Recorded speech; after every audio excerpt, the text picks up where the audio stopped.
Orient bell tiles studio से आप देख रहे हैं एबीपी न्यूज। नमस्कार, वंदे मातरम। मैं हूं चित्रा त्रिपाठी और आप देखना शुरू कर चुके हैं महादंगल। आज राष्ट्रगीत वंदे मातरम के 150 साल पूरे होने पर चर्चा का आयोजन किया गया। इस मौके पर लोकसभा में वंदे मातरम पर जबरदस्त चर्चा चल रही है। चर्चा में पक्ष रखते हुए सबसे पहले प्रधानमंत्री नरेंद्र मोदी ने कहा कि वंदे मातरम सिर्फ राजनीतिक लड़ाई का मंत्र नहीं था, सिर्फ अंग्रेज जाएं और हम अपनी राह पर खड़े हो जाएं। वंदे मातरम सिर्फ यहां तक सीमित नहीं था। अपने 55 मिनट के लंबे चौड़े भाषण में प्रधानमंत्री मोदी ने कांग्रेस को वंदे मातरम के बहाने जबरदस्त घेरा है और कई सवाल भी उठाए हैं। पीएम मोदी ने कहा कि 1937 में जिन्ना ने वंदे मातरम का विरोध किया, तब जिन्ना के विरोध से जवाहरलाल नेहरू को अपना सिंहासन डोलता हुआ दिखाई दिया। इसलिए नेहरू ने कहा कि वंदे मातरम के बैकग्राउंड से मुस्लिम भड़क सकते हैं और कांग्रेस ने वंदे मातरम पर समझौता कर लिया। कांग्रेस ने वंदे मातरम के टुकड़े कर दिए और कांग्रेस ने मुस्लिम लीग के सामने अपने घुटने भी टेक दिए ताकि कुर्सी बचाई जा सके। अब सवाल यह है कि वंदे मातरम को 150 साल पूरे हो गए हैं। वंदे मातरम को राष्ट्रगीत का दर्जा बने हुए 75 साल पूरे हो चुके हैं, लेकिन हम आज भी इसके बहाने हिंदू मुसलमान और सियासी संग्राम पर क्या अटके हुए हैं। राष्ट्रगीत एक भावना है, लेकिन जब इस पर राजनीति का रंग चढ़ जाता है तो वही होता है जो संसद में देखने को मिला। पीएम मोदी के भाषण पर कांग्रेस सांसद प्रियंका गांधी की ओर से कुछ देर पहले जवाब दिया गया और प्रियंका गांधी की ओर से सवाल उठाया गया कि अब बंगाल का चुनाव आ रहा है, इसीलिए इस पर बहस हो रही है। आखिर राष्ट्रगीत पर बहस की जरूरत क्या है? उन्होंने ये सवाल भी पूछा है कि क्या बहस मौजूदा मुद्दों से देश का ध्यान भटकाने के लिए है। लेकिन यही सवाल कांग्रेस पार्टी पर भी उठता है कि क्या सिर्फ ध्यान भटकाने के लिए वो वंदे मातरम पर चर्चा कर रहे हैं, क्योंकि जब प्रधानमंत्री नरेंद्र मोदी वंदे मातरम पर चर्चा के दौरान अपना पक्ष रख रहे थे, तब गांधी परिवार के दो बड़े चेहरे कांग्रेस सांसद राहुल गांधी, जो कि एलओपी हैं, नेता विपक्ष राहुल गांधी और प्रियंका गांधी सदन में मौजूद नहीं थे। विदेशी राजनयिकों के दौरे पर जब राहुल गांधी ये सवाल उठाते हैं, उन्हें नहीं बुलाया जाता, तो लगता है राहुल गांधी देश की विदेश नीति का हिस्सा बनना चाहते हैं, इसीलिए सवाल उठा रहे हैं। लेकिन आज जब देश के भीतर ही इतने बड़े मुद्दे पर प्रधानमंत्री कांग्रेस पार्टी से सवाल पूछ रहे हो, तब गांधी परिवार सदन से गायब है। तो क्या कांग्रेस ने वंदे मातरम को सियासी फ्रेम में सजाकर सत्ता पर सवाल उठाने के लिए ही रखा हुआ है? राहुल गांधी आज इस महत्वपूर्ण मुद्दे पर सदन के भीतर से नदारद क्यों रहे? क्या उनको खुद फ्रंट फुट पर आकर तमाम सवालों के जवाब नहीं देने चाहिए थे? वंदे मातरम को क्या सिर्फ राजनीति के चश्मे से देखना चाहिए? अगर 150 साल इसके पूरे हो रहे हैं, तो क्या ये देश के लिए, हम सब के लिए गर्व से भर देने का मौका नहीं है? क्या इस मुद्दे पर सांसदों को अपनी जितनी गंभीरता दिखानी चाहिए, वो गंभीरता सदन के भीतर नजर नहीं आई? प्रधानमंत्री नरेंद्र मोदी ने यह भी कहा कि 100 साल जब वंदे मातरम की पूरे हुए थे, उस समय आपातकाल की स्थिति से देश गुजर रहा था, और जब इसके 150 साल पूरे हुए हैं तो हम देश दुनिया में टॉप की अर्थव्यवस्थाओं में जाकर शुमार हो चुके हैं। 2047 तक विकसित राष्ट्र का सपना एक बार फिर से नरेंद्र मोदी की ओर से आज सदन के भीतर दिखाया गया है। कई ऐसे सवाल हैं जिसको लेकर आज के मुद्दे को और बेहतर तरीके से समझने की कोशिश करेंगे। खास मेहमान भी हमारे साथ पक्ष और विपक्ष के जुड़ चुके हैं, लेकिन उसके पहले आज किस तरह के बयान आए हैं वो दिखाएं। लेकिन सबसे पहले 1905 में मुस्लिम लीग बनी और हिंदू मुसलमान मिलकर स्वतंत्रता की लड़ाई लड़ने लगे, लेकिन आंदोलन के दौरान कुछ मुस्लिम नेताओं ने वंदे मातरम गाने से इनकार कर दिया था। आपको जानना चाहिए कि 1923 में कांग्रेस के अधिवेशन में भी वंदे मातरम के गायन के समय उस समय के कांग्रेस अध्यक्ष मोहम्मद अली जौहर उठकर चले गए थे। वंदे मातरम पर सवाल खड़े करके तर्क दिया था कि वंदे मातरम के जरिए उन पर हिंदू देवी देवताओं की पूजा का दबाव डाला जा रहा है। वंदे मातरम में मंदिर और दुर्गा शब्दों का इस्तेमाल हुआ है। विवाद सुलझाने के लिए 1937 में कांग्रेस ने समिति बनाई, जिसमें तय किया गया कि वंदे मातरम में शुरू के 2 छंद ही रहेंगे। 1937 में फैजपुर में जवाहरलाल नेहरू की अध्यक्षता में हुए कांग्रेस अधिवेशन में वंदे मातरम के पहले 2 छंद ही गाए गए और हमेशा इसके 2 छंद गाने का ही ऐलान किया गया। इस ऐलान को नियम बनाते हुए 24 जनवरी 1950 को संविधान सभा अध्यक्ष डॉक्टर राजेंद्र प्रसाद ने वंदे मातरम को राष्ट्रीय गीत घोषित कर दिया। और वंदे मातरम के 150 साल पूरे होने पर यह बहस दोबारा लौट आई है कि वंदे मातरम के साथ किसने किया विश्वासघात। इसी बहस से कई सवाल भी निकल रहे हैं। सवाल यह है, क्या बंगाल में चुनाव है इसीलिए राष्ट्रगीत वाला दांव चल रहा है? क्या राष्ट्रवादी साबित होने के लिए विवाद होना जरूरी है? सवाल कांग्रेस पर भी अहंकारी होने का प्रमाण कैसे दिया जा रहा है, और सबसे बड़ा सवाल 150 साल बाद राष्ट्रगीत पर विवाद की जिद क्यों। कई ऐसे मुद्दे हैं जिसको लेकर करेंगे चर्चा, लेकिन उसके पहले बयानों की बाढ़ सुनिए।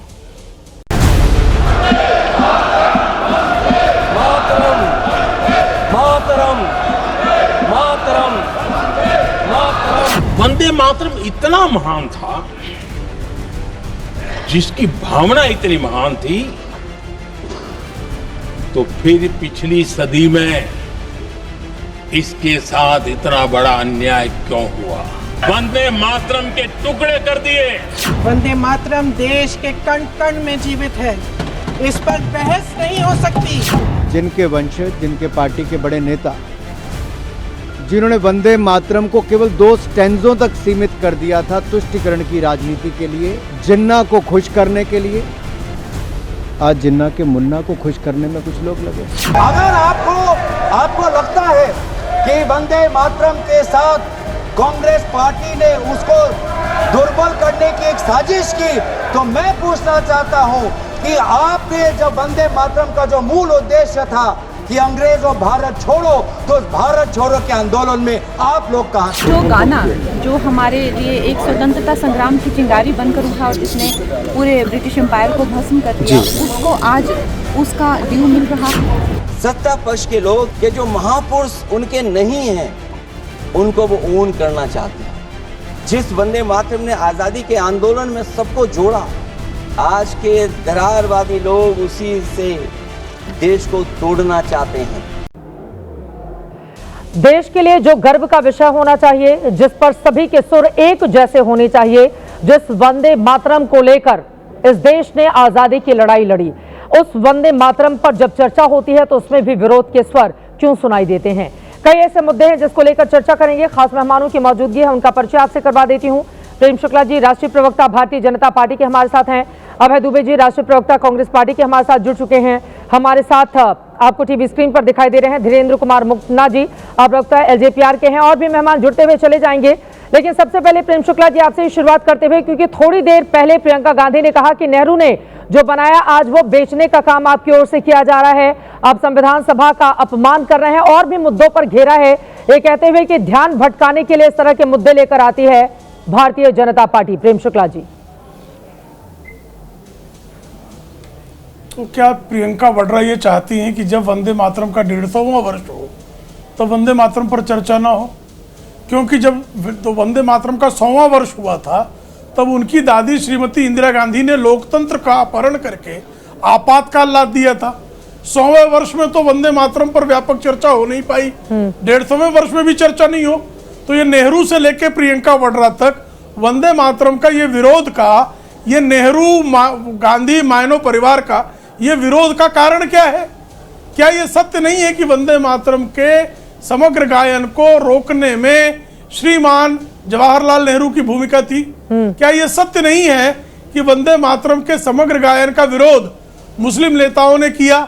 आप ही बता रही कैसे जो है जौहर अली जो है वो कांग्रेस के अध्यक्षता कर चेयर छोड़कर चले गए थे। मौलाना शौकत अली और मौलाना मोहम्मद अली तो नेहरू को अत्यंत प्रिय थे, और मौलाना शौकत अली और मौलाना मोहम्मद अली इन दोनों ने जमकर विरोध किया था कि नहीं किया था? मोहम्मद अली जिन्ना किस पार्टी का नेता था? कांग्रेस का ही नेता था ना। कालांतर में कांग्रेस छोड़कर गया ना, यही गा लेते नहीं। राष्ट्रीय स्वयंसेवक संघ अपना गीत गाया, लेकिन राष्ट्रीय स्वयंसेवक संघ के स्वयंसेवक 1925 से लेकर आज दिन तक बीते 100 वर्षों में वंदे मातरम का लगातार गायन करते हैं। ठीक है। जंगल सत्याग्रह में जब पूजनी जो है हमारे हेडगेवार जी सम्मिलित हुए, तो वंदे मातरम उनके मुख पर था, तो वंदे मातरम को तो राष्ट्रीय स्वयंसेवक संघ ने स्वीकार किया। वंदे मातरम जो राष्ट्रगीत होना बना, जो राष्ट्रगान हो सकता था, उस वंदे मातरम को संघ ने चूंकि अपना गीत नहीं बनाया, इसलिए कांग्रेस विरोध कर रही है। ऐसा कहना है उनका कि मौलाना मोहम्मद अली और मौलाना शौकत अली इसलिए विरोध कर रहे थे कि राष्ट्रीय स्वयंसेवक संघ ने अपना गीत नहीं बनाया, नेहरू ने इसलिए उसको काट दिया कि संघ ने उसको अपना गीत नहीं बनाया। क्या तर्क दे रहे हैं? ठीक है, ठीक है, आपने सवाल खड़े कर लिए हैं, मैं इस पर जवाब ले लेती हूं, क्योंकि हर जगह से सवाल खड़े किए जा रहे हैं। वंदे मातरम झूठे राष्ट्रवादियों के लिए नहीं है, अखिलेश यादव कह रहे हैं, गौरव गोगोई ने कहा है वंदे मातरम को राष्ट्रगीत की तरह सबसे पहले तो कांग्रेस पार्टी ने ही देखा, आप लोग जबरदस्ती उसको ओन करने की कोशिश कर रहे हैं। हमारे साथ राकेश सिन्हा जी भी संघ के विचारक इस वक्त जुड़ चुके हैं, वारिस पठान जी प्रवक्ता AIMIM के हमारे साथ मौजूद हैं, तौसीफ अहमद खान जी नेता TMC के भी जुड़ चुके हैं। लेकिन उसके पहले अभय दुबे जी आपके पास आते हुए, अब इतिहास की जो सच्चाई है उसको वर्तमान में बीजेपी सदन के पटल पर रख रही है, तो क्या दिक्कत हो गई अभय दुबे जी? हम सबको गर्व से कहना चाहिए वंदे मातरम, इसको लेकर आगे बढ़ना चाहिए। 150 साल पूरे हो रहे हैं, इस पर जो डिबेट हो रही है उसका व्यापक और स्वरूप हो सकता था अगर हम उसमें अन्यत्र मुद्दों को शामिल नहीं करते। क्यों लग रहा है कांग्रेस को कि अन्य मुद्दों से ध्यान भटकाने के लिए वंदे मातरम पर चर्चा का आयोजन किया गया? व्यापक स्वरूप हो सकता था, मगर हमारे देश के प्रधानमंत्री प्रतिशोधवादी नेता हैं, वो प्रगतिवादी नेता नहीं है। इसलिए वो भारतीय जनता पार्टी और उनकी बुनियाद के पत्थरों के द्वारा जो पाप किया गया है उस पर पर्दा डालने के लिए अक्सर ऐसी बातें करते हैं। मैं पूछना चाहता हूं, प्रधानमंत्री ने क्यों जिक्र नहीं किया? प्रधानमंत्री जी ने जिक्र किया अशफाक उल्लाह खां का, राम प्रसाद बिस्मिल का, प्रधानमंत्री जी ने जिक्र किया खुदीराम बोस का, जिनके मुंह में वंदे मातरम का उद्घोष था। प्रधानमंत्री जी ने क्यों श्यामा प्रसाद मुखर्जी का जिक्र नहीं किया? 1901 में जन्मे श्यामा प्रसाद मुखर्जी कहां थे आजादी के आंदोलन में? कहां थे बलराज मधोक जो 1920 में जन्म लेते हैं? कहां थे दीनदयाल उपाध्याय जो 1916 में जन्म लेते हैं? अटल जी, आडवाणी जी, भारतीय जनता पार्टी के नेताओं के मुखारविंद से अगर वंदे मातरम निकला होता तो ये भी स्वतंत्रता संग्राम सेनानी कहलाते। अगर स्वयं सेवकों के संघ के मुंह से एक बार वंदे मातरम का वो निकल गया होता तो ये बरतानिया हुकूमत के पिट्ठू होने की अपेक्षा ये भारत के आजादी के दीवाने कहलाते। इतिहास साक्षी है, कितने गलत तथ्य प्रधानमंत्री जी ने रखे सदन में। वंदे मातरम जब 1942 का वो समय आता है, याद आता है जब महात्मा गांधी ने भारत छोड़ो आंदोलन की बुनियाद रखी। मातंगी हाजरा तामलुक के बंगाल के जिले में बूढ़ी गांधी कहलाई जाती थी। 5000 कांग्रेस के कार्यकर्ताओं के साथ बरतानिया हुकूमत की जेल का घेराव करती है। वंदे मातरम का उद्घोष होता है, एक के बाद एक 3 गोलियां मार दी जाती उनके सीने में। उसी समय श्यामा प्रसाद मुखर्जी बरतानिया हुकूमत के समर्थन में इस भारत छोड़ो आंदोलन के को कुचलने के 10 प्रस्ताव लेके अंग्रेजों के गवर्नर के पास जाते। जरा भी शर्म नहीं आती?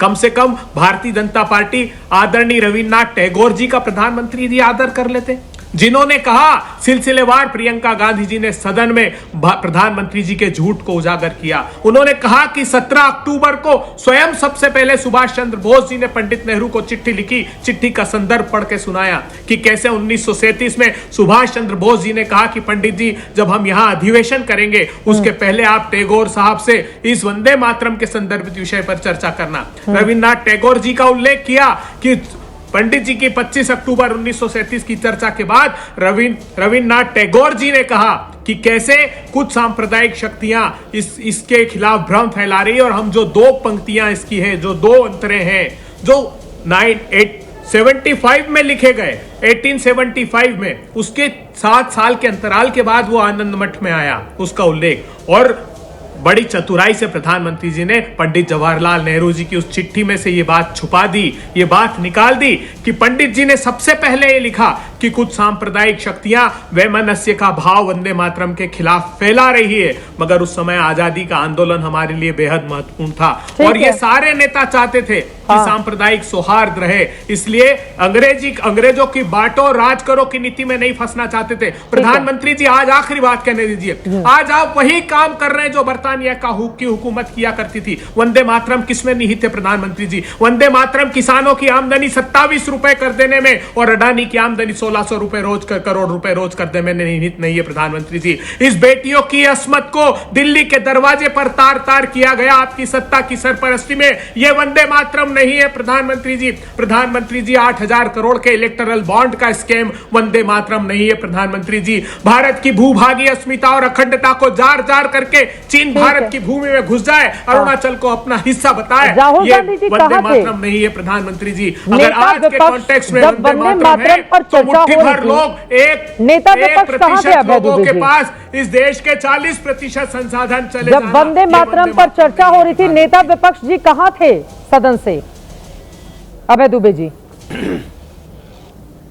वंदे मातरम पर क्या चर्चा की प्रधानमंत्री जी ने? उस झूठ के साक्षी बनने के लिए आप चाहती है राहुल गांधी जी सदन में रहे?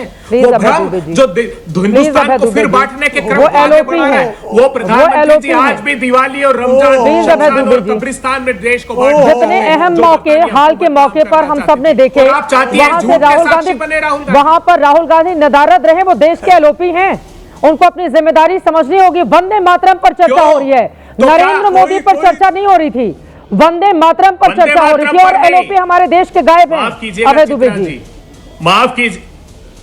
माफ कीजिएगा चित्रा जी, ये चर्चा वंदे मातरम पर नहीं थी, ये प्रधानमंत्री जी के उस पूर्वाग्रह पर चर्चा थी जो पंडित नेहरू के खिलाफ है, जो कांग्रेस पार्टी के खिलाफ है। उन आजादी के दीवानों के समर्पण के भाव की चर्चा नहीं थी। और इस झूठ के साक्षी राहुल गांधी जी कतई नहीं बनना चाहते। ये भ्रम जो फैलाया जा रहा है देश में, जो जाति में, धर्म में, भाषा के नाम पर बांटा जा रहा है, उसके साक्षी नहीं, उसके खिलाफ नेता की कमियों को इन शब्दों से ढकने की कोशिश आप जितना भी करेंगे, पूरा देश देख रहा है। गंभीर मुद्दों पर जब चर्चा होती है तो या तो वॉकआउट कर दिया जाता है, या तो नेता सदन जो विपक्ष के नेता हैं वो उपस्थित नहीं होते हैं। ये बेहद गंभीर मुद्दा था। हो सकता है राहुल गांधी को पसंद नहीं आता हो, लेकिन ये बेहद गंभीर मुद्दा था और उनकी गंभीरता तब जरूर दिखती है, वो सदन के भीतर महसूस खुद मौजूद रहते। राकेश सिन्हा जी, अब आपके पास आते हुए, आप लोग जब इनके ऊपर टिप्पणी करते हैं तो वो याद दिलाते हैं राष्ट्रीय स्वयंसेवक संघ का। उन्होंने कहा नमस्ते सदा वत्सले, मातृभूमि लाने की क्या जरूरत थी? आप लोग भी वंदे मातरम कहते हुए कंधे से कंधा मिलाकर आजादी की लड़ाई लड़ रहे होते। राकेश सिन्हा जी, बार बार इसी मुद्दे पर घेरा जाता है आप लोगों को। देखिए, पहले तो मैं यह कह दूं कि देश के और समाज के जीवन में कुछ ऐसे क्षण आते हैं जब लोग अपने संकीर्ण घेरों से बाहर निकलकर राष्ट्रीय स्तर पर राष्ट्रीय संवेदना यानी नेशनल सेंटिमेंट के साथ बहस करते हैं। प्रधानमंत्री नरेंद्र मोदी जी के लिए देश आभारी है कि जिस वंदे मातरम के लिए उन्होंने कहा कि जब 100 साल पूरा किया था तो वंदे मातरम जयप्रकाश नारायण, अटल बिहारी वाजपेयी, लाल कृष्ण आडवाणी की तरह ही जेल में था। किसी ने इंदिरा गांधी को रोका नहीं था। विरोध तो जनसंघ और सोशलिस्ट और कांग्रेस वो कर रहे थे, वंदे मातरम नहीं कर रहा था। किसी ने उस समय के संसद को नहीं रोका था कि वंदे मातरम पर बहस करें। इससे देश प्रधानमंत्री नरेंद्र मोदी जी का आभारी है और आभारी रहेगा। राहुल गांधी के एब्सेंट होने का एक बड़ा कारण है, पहले उस पर टिप्पणी कर दूं फिर मैं संघ पर आऊंगा। राहुल गांधी वंदे मातरम का 2 पंक्ति भी आज तक नहीं गाए। उनके पूरे राजनीतिक जीवन के इतिहास में, सोनिया जी, राहुल गांधी और प्रियंका गांधी के राजनीतिक जीवन के इतिहास में हमने कभी उनको वंदे मातरम गाते हुए नहीं सुना है। गाने में भी दिक्कत हो।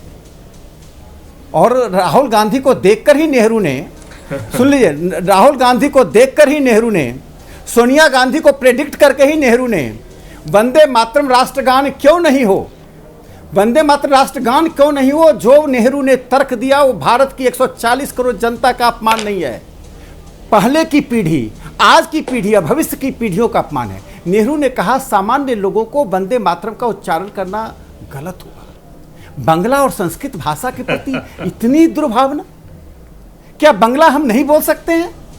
क्या हम संस्कृत नहीं बोल सकते हैं? क्या गांव के लोग इतने कितने कम बुद्धि के हैं?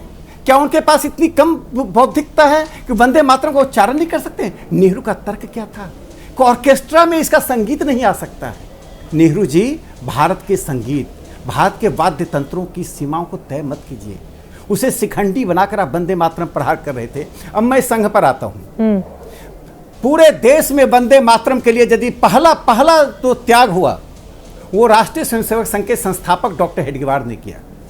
1907 में नील सिटी स्कूल, जो नागपुर का प्रतिष्ठित स्कूल था, डॉक्टर हेडगेवार एक ऑर्फन थे, उनके माँ पिता का देहांत हो चुका था। उस नील सिटी स्कूल में जब अंग्रेज इंस्पेक्टर आया तो डॉक्टर हेडगेवार के नेतृत्व में कक्षा में वंदे मातरम से स्वागत हुआ।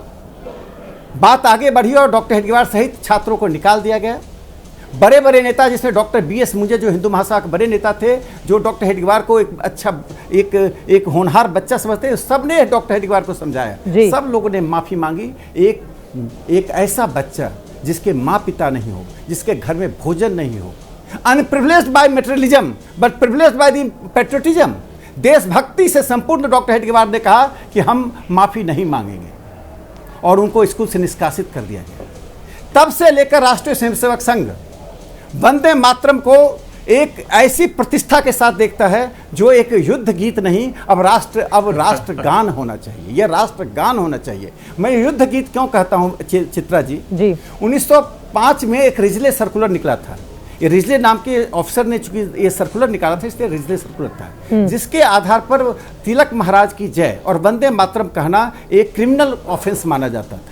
डॉक्टर हेडगेवार ने क्रिमिनल ऑफेंस किया। अब मैं पूछना चाहता हूं कि वंदे मातरम को नहीं करके खुदीराम बोस और प्रफुल्ल चाकी, खुदीराम बोस जब फांसी पर चढ़ रहे थे तो वंदे मातरम गाए, मदन लाल ढींगरा लंदन के कोर्ट में वंदे मातरम गाए, उनको फांसी की सजा मिली, बसंत कुमार विश्वास वंदे मातरम गाए, राम प्रसाद बिस्मिल वंदे मातरम गाए, बादल दिनेश और विनय वंदे मातरम गाए, बटुकेश्वर दत्त वंदे मातरम गाए, मतांगनी हाजरा वंदे मातरम गाई, चंद्रशेखर आजाद ने अपने को गोली मारने से पहले, बलिदान देने से पहले वंदे मातरम गाया, और नेहरू जी ने कहा यह वंदे मातरम राष्ट्रगान नहीं होना चाहिए। अपमान किसने देश का किया, अपमान किसने शहीदों का किया, यह देश के सामने आज सवाल प्रधानमंत्री नरेंद्र मोदी जी ने खड़ा कर दिया। ठीक है, कुल मिलाकर वंदे मातरम को लेकर एक अलग तरह की राजनीति और अलग तरह की चर्चा भी इस देश के भीतर शुरू हो गई है। मैं बाकी मेहमानों की भी टिप्पणी ले लेती हूँ, फिर लौटूंगी आपके पास। वारिस पठान जी, आज तो इतनी लंबी चौड़ी चर्चा हुई है। चित्रा जी एक सेकंड बस। अभय दुबे जी एक सेकंड में बोल लीजिए, बोलिए एक सेकंड में अभय दुबे जी। हाँ, राकेश सिन्हा जी झूठ बोलते हैं तो आवाज भारी रखते हैं। जब हेडगेवार जी कांग्रेस पार्टी का हिस्सा थे, जब का आप जिक्र कर रहे हैं 1925 के पहले, वो नागपुर के मध्य प्रांत के महामंत्री थे साहब। 1907 की बात मैं कर रहा हूँ, साथ में बच्चे थे, साथ में डॉक्टर हेडगेवार जी की आयु क्या थी मालूम है? 1889 में उनका जन्म हुआ, साथ में क्या आई थी? कोई वो कांग्रेस आपकी पार्टी नहीं थी, कांग्रेस साम्राज्यवाद विरोधी मंच था, कांग्रेस था साम्राज्यवाद विरोधी मंच था। कांग्रेस सोनिया गांधी की पार्टी नहीं थी, नेहरू की बपौती नहीं थी, कांग्रेस पार्टी नेहरू खानदान की बपौती नहीं थी, आज इसकी है कल नहीं थी। किसके साथ श्यामा प्रसाद मुखर्जी सरकार बना रहे थे? फजलुल हक, मैं उसका उत्तर देता हूं। जिसने पाकिस्तान का अलग प्रस्ताव पड़ा, उसके साथ श्यामा प्रसाद मुखर्जी कब सरकार बनाई बताइए देश को? मुखर्जी जब आजादी के दीवाने अपने प्राणों को आहुत कर रहे थे, पंडित नेहरू 9 साल अंग्रेजों की जेल में थे, तो मैं इसका उत्तर देता हूं। श्यामा प्रसाद मुखर्जी फजलुल हक के साथ सरकार बना रहे थे बंगाल में, और भारत छोड़ो आंदोलन के खिलाफ प्रस्ताव दे रहे थे। क्या ये बात सही नहीं है? बताइए देश को। तो इसके लिए 1940 23 मार्च को फजलुल हक ने प्रस्ताव पढ़ा। अपनी बात जल्दी जल्दी खत्म करेंगे, बाकी लोगों की भी बारी है। प्लीज अपनी बात जल्दी से खत्म करेंगे, प्लीज जल्दी से। यदि श्यामा प्रसाद मुखर्जी ने 1942 में देश के साथ गद्दारी की, तो नेहरू उससे बड़े गद्दार थे कि उनको अपने कैबिनेट में रखा। आप पूछिए नेहरू से, नेहरू के कब्र पर जाकर पूछिए कि नेहरू ने श्यामा प्रसाद मुखर्जी बिल्कुल नहीं, इंडस्ट्री मिनिस्टर गद्दारी आप लोगों ने की। क्यों बनाया था? पंडित नेहरू ने क्यों बनाया था? महात्मा गांधी ने क्यों? नेहरू ने जिसको आप गद्दार कह रहे हैं, जिसको आप भारत छोड़ो आंदोलन का दुश्मन बता रहे हैं, दल है, तो महात्मा गांधी से पूछिए, तो महात्मा गांधी से पूछिए। लौट कर आ जाते हैं एक बार फिर से नेहरू के पास लौट कर आ जाते हैं वंदे मातरम पर।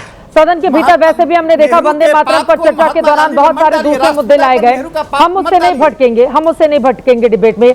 वारिस पठान जी, आज वंदे मातरम पर इतनी लंबी चौड़ी चर्चा हुई, क्या समझ आया वारिस पठान जी? गर्व से कहना चाहिए वंदे मातरम? देखिए, हम वंदे मातरम का आदर करते हैं, सम्मान करते हैं, नेशनल सॉन्ग है, जिसको गाना है गाइए, हमको कोई आपत्ति भी कोई नहीं करता, कुछ नहीं। लेकिन संविधान का आर्टिकल 25 ये बताता है कि इंसान को अपना रिलीजन प्रैक्टिस करने की इजाज़त है। आप किसी के ऊपर कोई चीज़ फोर्सफुली नहीं कर सकते। वंदे मातरम का नेशनल एंथम के ऊपर एक सुप्रीम कोर्ट का जजमेंट है विजय इमैनुअल के केस के अंदर, जहां पर सुप्रीम कोर्ट ने, जो संविधान को मानते हैं वो सुप्रीम कोर्ट को मानते हैं, और जो सुप्रीम कोर्ट ने कहा कि इट इज़ नॉट मैंडेटरी, यानी ये मैंडेटरी नहीं है कि आपको ये गाना ही है। अगर आप नेशनल एंथम तो हम पढ़ते हैं, खुशी खुशी पढ़ते, दिलो जान से पढ़ते हैं, हम हर बार जहाँ जहाँ भी मौका मिलता है पढ़ते हैं, मगर वंदे मातरम में कुछ ऐसी पंक्तियाँ हैं जो इस्लाम के हिसाब से सही नहीं है, इसलिए आप किसी को फोर्सफुली नहीं कर सकते। और अब ये जो नहीं पढ़ता उसको बीजेपी वाले एंटी नेशनल, ये सब गलत बात है। देखिए, आपके बोलने से कुछ होता नहीं। जो और खास तौर से बीजेपी आरएसएस जिन्होंने जंग आजादी में कोई हिस्सा ही नहीं लिया, वो लोग अगर इस तरह का नेशनलिज्म पेट्रोटिज्म का जब सर्टिफिकेट बांटते ना चित्रा जी, तो बड़ा अफसोस होता है। हमारे लोगों ने तो देश की आजादी के लिए अपनी जानें गंवाई, और आज हम अपने आप को प्राउड इंडियन मुस्लिम बोलते हैं, प्राउड भारतीय मुस्लिम बोलते हैं। आपने जिन्ना का नाम लिया, सुनिए, मैं किसी के बीच में नहीं बोला चित्रा जी, ऐसा अच्छा नहीं है ना। हाँ। तो जो राष्ट्र का ही गीत हो, देखिए जिन्ना का नाम जो राष्ट्र का गीत हो, आप आपत्तिजनक बात कर रहे हैं। वो लोग हैं, भारतीय मुसलमान वंदे मातरम का विरोध कर रहा हो, ये स्वीकार नहीं किया जा सकता है। नहीं, सुनिए ना अभी यार, बीच में बोल के सुनिए चित्रा जी, इस तरह से अगर बीच में कोई बोल के बदतमीजी दिखाएगा तो अच्छी बात नहीं है। आपका दायित्व बनता है उनको बोले नहीं बोलेंगे, मैं भी बोल सकता था। जो राष्ट्र का गीत हो, दिल्ली जाना चाहिए, हिंदुस्तान जो राष्ट्र का गीत हो उसको लेकर विरोध, दिल्ली के राष्ट्रीय चैनल पर बैठकर, दिल्ली के राष्ट्रीय चैनल पर बैठकर 150 वंदे मातरम के 150वें वर्षगांठ पर आप ऐसी बातें कर रहे हैं। पाकिस्तान से क्या लेना देना है? हम तो वो लोग हैं जिन्होंने जिन्ना की टूनेशन थियरी को ठुकरा दिया, और वारिस पठान के अब्बा या वारिस पठान के दादा तो जिन्ना की कब्र पे नहीं गए ना, अडवाणी जी गए थे। ये तो उनको याद होगा ना इन लोगों को। और पाकिस्तान से हमारा क्या नाता है? अब गए वहाँ पाकिस्तान को नवाज शरीफ की दावत खाने के लिए, बिरयानी बिन मुलायम मेहमान बन के तो मोदी जी गए। मगर इस वक्त इस तरह की बहस करना और सबको बता देना कि नहीं बीजेपी वाले असल देशभक्त है, बाकी जो नहीं बोला वो देशभक्त नहीं है, सरासर गलत है, असंवैधानिक है, और ये भारत के आईन के खिलाफ। बात नंबर 2 यहाँ पे ये, इस वक्त ये टॉपिक को लाने की क्या जरूरत है? राष्ट्र का गीत आज देश के सामने इतने बड़े बड़े मुद्दे पड़े हैं चित्रा जी, उसको गाने में क्या दिक्कत हो गई वारिस पठान जी? गाइए ना। आप लोग तो जय फिलिस्तीन का नारा लगाते हैं, तो जब जय फिलिस्तीन का नारा संसद में लग सकता है, वंदे मातरम में क्या दिक्कत हो गई? पर किसी को कोई फोर्स कर रहे हैं क्या जय फिलिस्तीन का नारा लगाने के लिए? हाँ। आप वो भी तो जरा बताओ तो ना। भारत का मुसलमान क्यों बोलेगा जय फिलिस्तीन? तो आप देश, भारत का मुसलमान क्यों बोलेगा जय फिलिस्तीन? क्यों बोलेगा? क्यों नहीं? अरे दूसरे देश का महिमा मंडन किया जाएगा, अपने वंदे मातरम पे कहा जाएगा नहीं ये सांप्रदायिक है। हाँ। अरे चित्रा जी आपको क्या हो गया है? चित्रा जी कॉफी पियो। भारत खड़ा हुआ है फिलिस्तीन के साथ। महात्मा गांधी, अटल बिहारी वाजपेयी सबने फिलिस्तीन का समर्थन किया है। आप भारत के लोग भारत के साथ खड़े हैं कि नहीं है? समर्थन करिए। भारत के लोग भारत के साथ खड़े हैं कि नहीं? खड़े, हम तो भारतीय, लेकिन आप जय फिलिस्तीन आप बोल सकते हैं, आपको वंदे मातरम में क्या दिक्कत हो गई वारिस पठान जी? जब आप लोग इस तरह की बातें करते हैं ना, तो फिर बीजेपी वाले आरएसएस के लोग बोलते हैं कि लोगों को जिन्ना बड़ा सूट करता है। यही भाषा तो मोहम्मद अली जिन्ना बोला करते थे बोलने की। हाँ। अरे चित्रा जी सुनिए, नहीं ये आपके लिए मोहम्मद अली जिन्ना का हमको क्या लेना देना? टूनेशन थियरी को ठुकरा दिए ना। वंदे मातरम को कहा था भारत पाकिस्तान, हमने माना, जेल में रहते हुए गाया। मौलाना अबुल कलाम आजाद, उनसे बड़ा तो कोई नहीं है, उनसे बड़ा ना आप है ना आपके नेता हैं। उन्होंने कांग्रेस के हर सेशन में गाया। रफीद अहमद किदवई गाते थे, बैरिस्टर अब्दुल रसूद गाते थे, अशफाक उल्लाह खान तो फांसी पर चढ़ गए ये गाते हुए। ये क्या सारे के सारे लोग ये कौन हैं? तो इनकलाब जिंदाबाद भी गाते थे, भारत के हैं। नारे तकबीर अल्लाह अकबर के भी नारे लगे हैं जंग आजादी के वक्त। हाँ। जंग आजादी पे इनकलाब जिंदाबाद, नारे तकबीर अल्लाह अकबर के भी नारे लगे। तो वंदे मातरम नहीं बोलेंगे वारिस पठान? हमको फोर्स नहीं कर सकते, कोई फोर्स नहीं कर रहा है। मैं तो पूछ रहा हूं, जो मेरा धर्म जो राष्ट्र का गीत है, राष्ट्र पहले होता है वारिस पठान जी, धर्म बाद में आता है। मैं सम्मान करता हूँ। राष्ट्र पहले होता है, धर्म बाद में आता है, देश पहले होता है, बराबर बात है पठान जी। तो जो राष्ट्र का गीत है उसमें भारत देश, भारत देश आस्था की बुनियाद पे चले। अच्छा सुनिए अभी आपकी बात का जवाब दे दो। आप क्या चाहते हो चित्रा जी? भारत देश आस्था की बुनियाद पे चले या संविधान की बुनियाद पे चले? तो संविधान हमको डॉक्टर बाबा साहब अम्बेडकर ने दिया। अब तक तो बीजेपी आरएसएस नहीं मानती थी संविधान को, आज तो चित्रा जी आप भी नहीं मान रहे हो संविधान को। संविधान को मानिए, संविधान की शपथ लेके मोदी प्रधानमंत्री बने, लोग चीफ मिनिस्टर बनते, संविधान से देश चलेगा, कायदे कानून से देश चलेगा। अगर आस्था की आप बात करोगे, वारिस पठान भी आस्था की बात करेगा तो बवाल मच जाएगा ना। मैं बोलूंगा भाई मेरे धर्म के अंदर, मेरे ईमान के अंदर अल्लाह की इबादत करना है। धर्म देखेंगे, ये तो गलत बात है ना वारिस पठान जी? नेशनल एंथम गाते हैं ना, जो राष्ट्र का गीत है उसमें आप लोग चश्मा लगा के धर्म ढूंढेंगे और उसके बाद आप नेशनल एंथम क्या है? गलत बात है। अरे नेशनल एंथम जन गण मन अधिनायक भारत भाग्य विधाता, वो नेशनल एंथम है। खड़े रहते हैं, पढ़ते हैं, बोलते हैं, दिलो जान से दोनों अलग अलग है, सम्मान करते हैं। आरएसएस वाले से सुनिए नहीं। हाँ। जिन लोगों ने 52 साल तक बोलेंगे वंदे मातरम में बड़ी दिक्कत होगी। समझ में आ गया, समझ में आ गया वारिस पठान जी। ठीक है, 52 समझ में साल आ तक गया। हमारे आपसे बड़े-बड़े 52 राष्ट्रभक्त साल हैं तक जिनका हमारे मैंने नाम तिरंगे ले का लिया। अपमान करने वाले हमको नेशनलिज्म सिखाएंगे। ठीक है, एक बार धीरेन्द्र मुन्ना जी, तौसीफ अहमद खान जी की टिप्पणी ले लेती हूँ। नहीं चाहिए ना आपसे ना इनसे, हमको किसी अरे मैं ये आपको सर्टिफिकेट नहीं दे रही हूँ, मैं तो बस आपको एक्सपोज कर रही थी कि जय फिलिस्तीन के नारे लगाने वाले लोग वंदे मातरम कोई बीजेपी का नहीं है, न वो आरएसएस का है। कोई आपसे ये तो कह नहीं रहा है कि नमस्ते सदावत्सले गाइए खड़े होकर। आपसे कहा जा रहा है वंदे मातरम किसने लिखा? बंकिम चंद्र चटर्जी, वो तो थे नहीं भारतीय जनता पार्टी आरएसएस के। हाँ, वो तो भेदभाव नहीं थे ना, लेकिन आप लोगों को पता नहीं कौन सा दिक्कत है। सुप्रीम कोर्ट के जजमेंट को नहीं मानती। सुप्रीम कोर्ट के जजमेंट को पूरा मानती हूँ मैं, आपको एक्सपोज कर रही हूं। राकेश सिन्हा जी एक टिप्पणी करेंगे, फिर बाकी लोगों के पास जाऊंगी। कोर्ट के जजमेंट को नहीं मानते, संविधान को नहीं मानते, आप डेमोक्रेसी में राष्ट्रभक्ति अंदर से आती है, अंदर से आती है, अंदर से आती है, अंदर से। आप बीजेपी का एजेंडा चलाइए, लेकिन आपको असंवैधानिक एजेंडा चलाने की इजाजत नहीं मिलेगी। आप असंवैधानिक एजेंडा चलाओगे, देश की संसद गर्व के साथ जिस मुद्दे पर चर्चा कर रही है, उस वंदे मातरम को बोलने में अगर वारिस पठान को शर्म आ रही है, तो वारिस पठान आप जैसे नेताओं पर हम लोगों को भी शर्म करनी चाहिए। देश की संसद, भारत की संसद, भारत की संसद, देश को जिसने चुना है, सत्ता पक्ष और विपक्ष के लोग, जो देश की संसद गर्व कर रही है मुद्दे पर, आप उसमें आगे कमियां निकालने के लिए और धर्म का चर्चा भारत को हमने चुना है, हमारा देश। ठीक है, हमने भारत को चुना है, हमारा देश। उसके बाद मैं बाकी लोगों के पास आऊंगी। आ रही हूँ राकेश सिन्हा जी, फिर आ रही हूँ चित्रा जी। राकेश सिन्हा से क्या पूछेंगे? वो झूठ बिहार के माननीय राज्यपाल आरिफ मोहम्मद खान साहब, ये राकेश सिन्हा आरएसएस के विचारधारक। सुन लीजिए ना, आरिफ मोहम्मद खान साहब एक विद्वान व्यक्ति हैं, प्रैक्टिसिंग मुस्लिम हैं, केरल के राज्यपाल रहे, बिहार के राज्यपाल रहे, कांग्रेस सरकार में मंत्री रहे। उनके घर पर उन्होंने वंदे मातरम का उर्दू ट्रांसलेशन पढ़ा सकते अपने घर में। पहले वंदे मातरम का उर्दू ट्रांसलेशन लगा रखा था। क्या आरिफ मोहम्मद खान मुसलमान नहीं? बताओ, जवाब सवाल यह उठता है, उसके बाद जो महत्वपूर्ण सवाल पूछना चाहता हूं, 52 साल तक हमारे तिरंगे को नागपुर के हेडक्वार्टर में क्यों नहीं लहराया? अरे भी वंदे मातरम पे चर्चा हो रही है, वंदे मातरम पर चर्चा हो रही है, वंदे मातरम पर चर्चा हो रही है, वंदे मातरम पर चर्चा हो रही है। प्लीज अब बताओ संविधान क्या बोलता है, बताओ, जवाब दो मेरी बात का। राकेश सिन्हा, पहले मेरी बात का जवाब दो, उसके बाद आप और चित्रा त्रिपाठी जो एजेंडा चलाना चाहे चला सकते हैं। अरे जो ये देश का एजेंडा है वारिस पठान जी, ये देश का एजेंडा है और हमें गर्व है कि हम देश का एजेंडा चलाते हैं। देश की संसद आज इस पर बहस कर रही है और वारिस पठान यहाँ पर बैठकर रोना रो रहे हैं कि मैं नहीं बोलूंगा वंदे मातरम, और धर्म में पहले लेकर आऊंगा। धर्म में तो आप संविधान को संविधान के नजरिए से देखिए ना, किसने बनाया राष्ट्रगीत? बीजेपी ने बनाया, आरएसएस ने बनाया? राष्ट्रगीत किसने बनाया? राष्ट्रगीत किसने बनाया? राष्ट्रगीत किसने बनाया? वारिस पठान जी, आप लोगों को शर्म आनी चाहिए, आप लोगों को शर्म आनी चाहिए। अगर आप लोग वंदे मातरम राष्ट्रगीत में और राष्ट्रगान में बैठकर धर्म लगाकर देखेंगे और उसके बाद कहेंगे कि नहीं हम सेकुलर कंट्री में रहते हैं, सेकुलर है तो पूरा सेकुलर देखिए ना वारिस पठान जी, सेकुलर है तो पूरा सेकुलर दिखाइए अपने आप को। हो जाता है।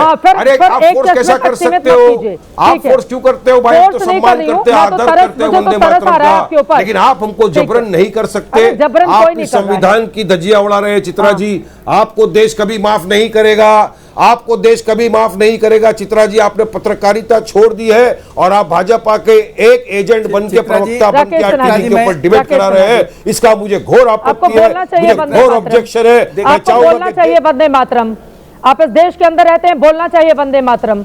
नहीं बोलेंगे तो आपके ऊपर तरस आएगी। वारिस पठान जी अभी सुन लेते हैं राकेश सिन्हा जी को, फिर बाकी लोगों के पास जाएंगे। बोलिए राकेश सिन्हा जी।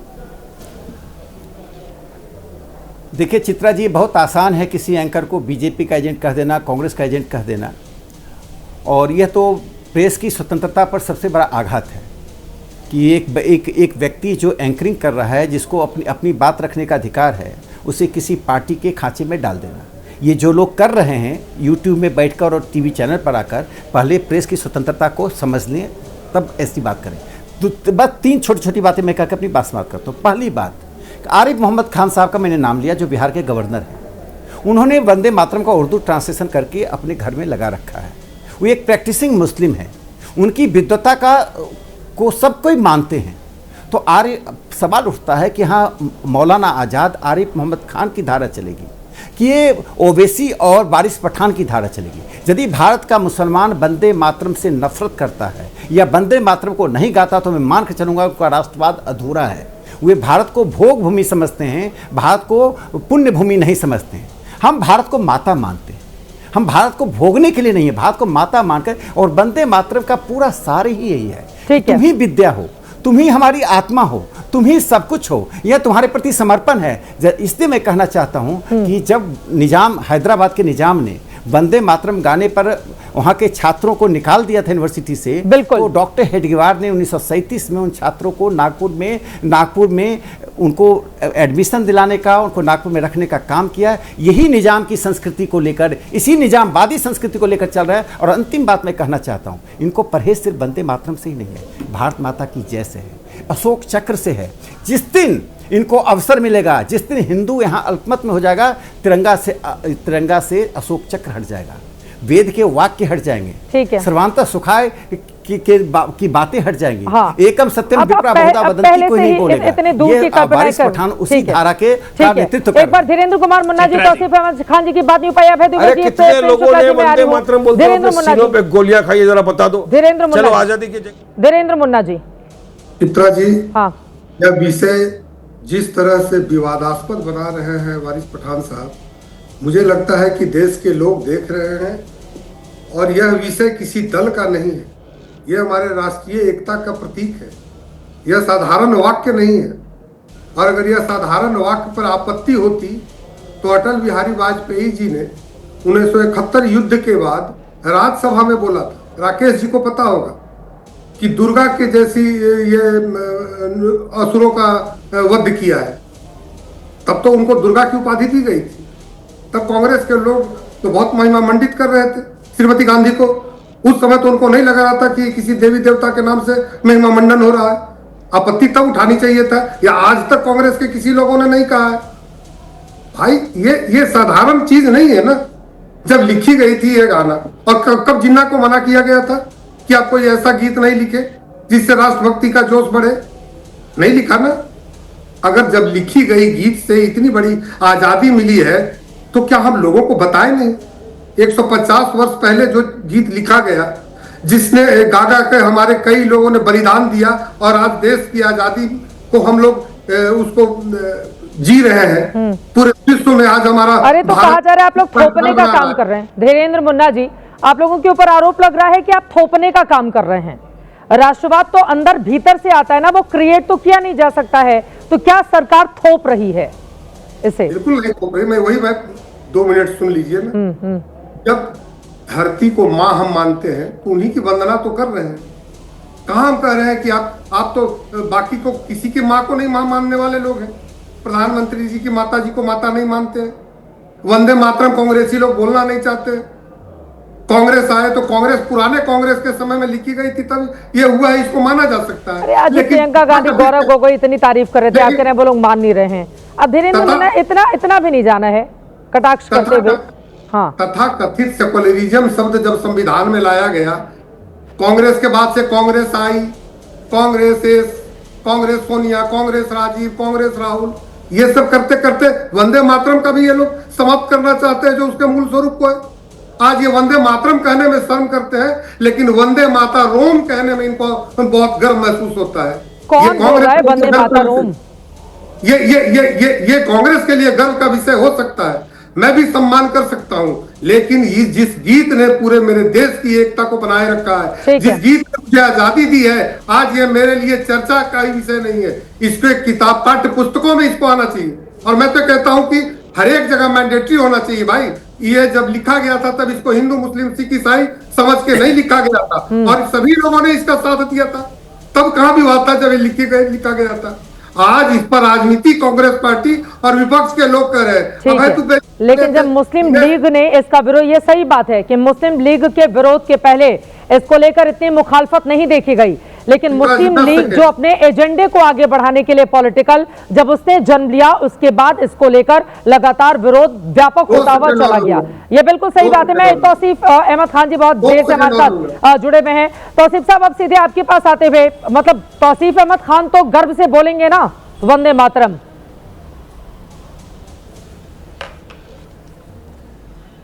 चित्रा जी, कॉन्स्टिट्यूशन में अडॉप्ट किया गया है वंदे मातरम को एज अ नेशनल सॉन्ग, हम उसके रिस्पेक्ट करते हैं, उसको मानते हैं, हमारा कोई ऑब्जेक्शन नहीं है। कॉन्स्टिट्यूशन में अडॉप्ट किया गया है हमारा नेशनल एंथम जन गण मन। हम स्कूल के दिनों से उसे खड़े होकर के इज्जत के साथ पढ़ते आए हैं, गाते आए हैं। लेकिन बीजेपी की दोहरी राजनीति आप देखिए, यही बीजेपी है। और बहुत ही रिसेंटली 25 नवंबर का सेक्रेटेरिएट, राज्यसभा सेक्रेटेरिएट का ये रूल उन्होंने इशू किया कि वंदे मातरम और जय हिंद आप पार्लियामेंट में बैन बोल नहीं सकते, उसने बैन कर दिया। पूछिए ये बीजेपी के स्पोक्स पर्सन आज जो इतना उछल रहे हैं, क्या उन्होंने अपनी हिस्ट्री पढ़ करके आए? आपने उन्होंने होमवर्क पढ़ करके आया? क्यों, किस बेसिस पे बीजेपी गवर्नमेंट ने राज्यसभा सेक्रेटेरिएट द्वारा यह बुलेटिन इशू करवा दिया कि वंदे मातरम और जय हिंद बोलना पार्लियामेंट में बैन है? ये हक किसने दिया? ये उनकी अरे इन लोगों ने नहीं करवाया था तौसीफ अहमद खान जी, ये पहले से था। थोड़ा सा पढ़ लिया करिए। ना तो महात्मा गांधी को मानते, हालांकि बाद में इसको हटा दिया गया। नेताजी सुभाष चंद्र बोस को मानते। वेबसाइट पर आया तो इसको हटा लिया गया, लेकिन ये बीजेपी लेकर नहीं आई थी, ये पहले से था। विरोध हुआ, आपको बता दें मैडम। नो चित्रा मैडम, उसका विरोध हुआ। ऐसे इस तरीके से आप डिफेंड ना करें। विरोध हुआ, सही जानकारी उसका विरोध हुआ। उसका विरोध हुआ। उद्धव ठाकरे ने प्रेस कॉन्फ्रेंस में कहा कि मेरे एमपीज बोलेंगे वंदे मातरम और जय हिंद, हिम्मत है तो हमको जेल में डाल दो। विरोध हुआ उसका। अपोजिशन के एमपीज ने राज्यसभा में विरोध किया, तो अगर हुआ होगा तो इन्होंने वापस ले लिया। लेकिन वो बैन आया। इन्होंने किस बिना पे ऐसा बैन इन्होंने शुरू कर दिया, शाया कर दिया? इनको नफरत है। ये नेताजी सुभाष चंद्र बोस को नहीं मानते, ये महात्मा गांधी को नहीं मानते, ये महात्मा गांधी के जो किलर हैं, सवाल ये है उनका ये जो है अवभगत करते हैं, उनका जो है अवभगत करते हैं। वंदे मातरम गा के जाएंगे। तौसीफ मियां वंदे मातरम हास्य समझ में आ रहा है, कॉमेडी शो हो रहा है, कॉमेडी शो हो रहा है, ये कॉमेडी शो हो रहा है। वंदे मातरम गा के जाएंगे, कॉमेडी वंदे मातरम गाना, नाम इनका कॉमेडी तेरे लिए वंदे मातरम गाना। अगर मैं गलत, मेरे सामने स्क्रीन नहीं है, मेरे सामने स्क्रीन नहीं है, चिरकुट मेरे सामने स्क्रीन नहीं है। चित्रा जी इनको कंट्रोल में रखें। बीजेपी के चित्रा जी ये जो एक कॉमिक कैरेक्टर आपने बुलाया है, आपने जो कॉमिक कैरेक्टर को बुलाया, मेरे सामने इनका नाम बताइए। वंदे मातरम में कॉमेडी कहां से आ गई? ये कौन है? ये बीजेपी के वंदे मातरम में कॉमेडी कहां से आ गई मित्र? हाँ, वंदे मातरम में कॉमेडी कहां से आ गई? हाँ जी बिल्कुल जी बोल रहे हैं। वंदे मातरम कॉमेडी लगती है आपको? इनका नाम केवल प्रेम है, लेकिन इनके शब्दों से कुछ प्रेम नहीं झलकता है। इनके शब्दों से सिर्फ वंदे मातरम गा के जाइए मित्र। थोड़ा सा इनको अपने नाम का कदर करना चाहिए। भागिए मत। टीवी में आकर के ये आपको तौसीफ मियां वंदे मातरम गाएंगे, यही है ना भाई?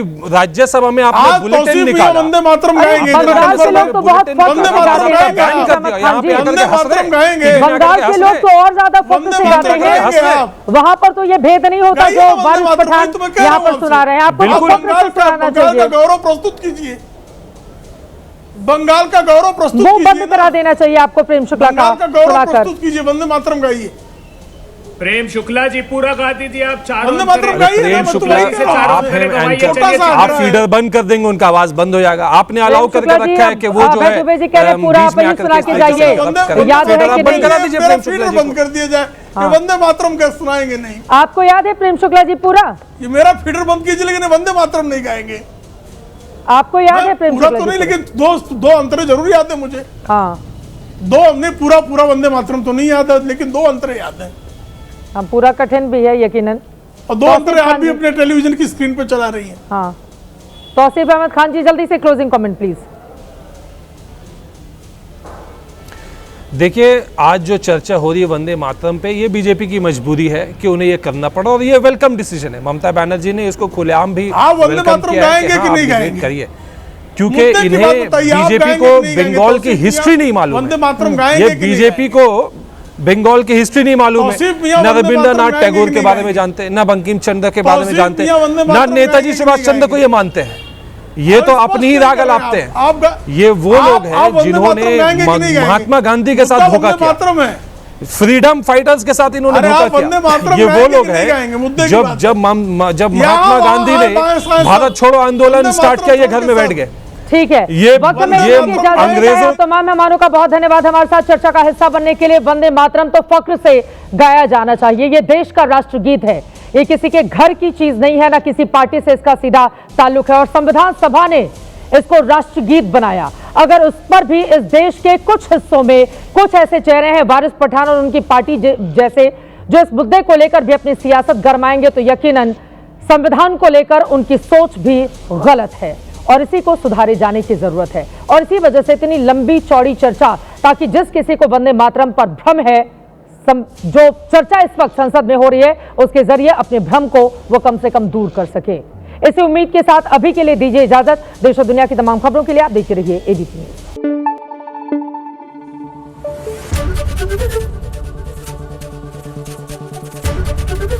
एबीपी न्यूज आपको रखे आगे।